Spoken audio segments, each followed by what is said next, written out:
Magandang gabi mga tol, Uyod Boxing Fanatics nga pala. So balitang boxing tayo at update dito sa ating pambato. Walang iba kung hindi itong former 3 Division World Champion at kasalukuyang hari ng WBO Global Super Bantamweight Champion at nag-iisang angas ng Pinas, Jandrel Cuadro Alas Casimero.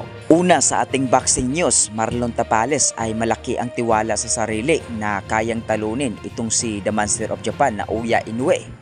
Kaya pinagsama-sama ngayon ang mga iilang malalakas nating boksingero na magiging kasparing ng ating pambato na si The Nightmare Marlon Tapales. At isa na nga dito, itong si Mel Fajardo na alam natin na malakas rin ito. At ang pangalawa ay itong si Carl James Martin at ang pangatlo ay itong si Mike Plania. So malaki nga ang kumpiyansa at tiwala sa sarili nitong ating pambato na manalo kontra dito sa The Monster of Japan na Oya Inoue. Dahil ibubuhos niya daw lahat ang kanyang lakas sa laban na ito. Dahil kung sakaling manalo ang ating pambato kontra dito sa The Monster of Japan na Oya Inoue, ay isa ito sa magiging history nga mga kauyod boxing fanatics na maiukit nitong unified champion ng WBA at IBF, The Nightmare Marlon Tapales. So ano sa tingin nyo mga kauyod boxing fanatics, kaya nga bang talunin ng ating pambato itong The Monster of Japan na Oya Inoue?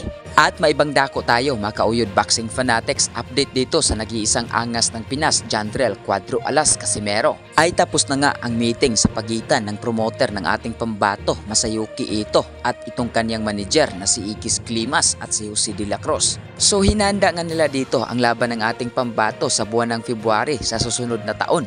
So abangan nga natin mga kauyod boxing fanatics ang official announcement kung sino nga ba ang makakalaban ng ating pambato. Samantala, tuloy na nga ang plano ng Team Casimero. Nasa US na ito magtitraining sa kanyang laban sa susunod na taon.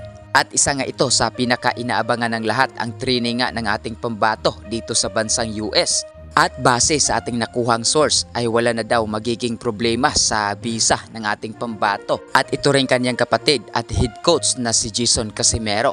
At pagdating rin dito sa conditioning coach ay malalaman rin natin yan mga kauyod boxing fanatics kung ito magkapatid ay nasa Amerika na. So ano ang masasabi nyo sa video na ito mga kauyod boxing fanatics, at kung may komento ka, i-comment sa baba at ng ating mapupusuan. Maraming salamat sa walang sawang suporta. Paki-like at paki-share na rin sa video na ito.